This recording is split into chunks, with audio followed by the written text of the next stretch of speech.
when I was at Gateway, that was part of my job. I was the chief technical officer and as a technologist, and I would try to find places in the world where that was happening with technology.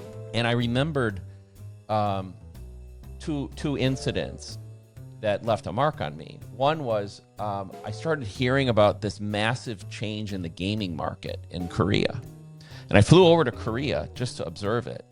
And what had happened was Korea, this would have been like 2000, 2001. Korea gaming had gotten so popular that there were now TV stations dedicated in 2000, 25 years ago, just to games.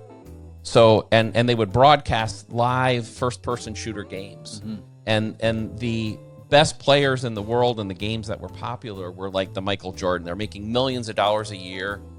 Every week there were weekly broadcasts. They had, as the games were going on, they had analysts giving, just like a football game, right? They had a color comp, a play-by-play guy and an analyst. And it was fascinating. And said, well, why is this happening? And what does it mean for the rest of the world, right? And what he basically found out was what had happened was in Korea, because you have these really dense populations, you have all these skyscrapers, and South Korea had invested in fiber. Gary just talked about getting fiber here in 2025. Well, in the late 90s, they had fiber everywhere. And so what we saw was the effect of high-speed internet everywhere, right? And so remember, at this time period, like the Xbox is basically like just being invented, but they were already there.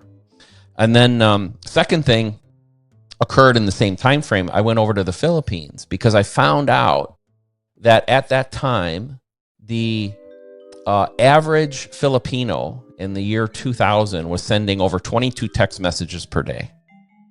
But the average America was sending one. And I thought that was weird, right? But what we were foreseeing was the change of the cell phone from a calling instrument to a radically different, communication instrument. Anyway, the reason I tell you those stories was sometimes to see the early part of the growth, you got to really go, deep and navigate. And if you want to get ahead of one of these curves, you want to be early in developing around them, you got to be able to spot them at the right point.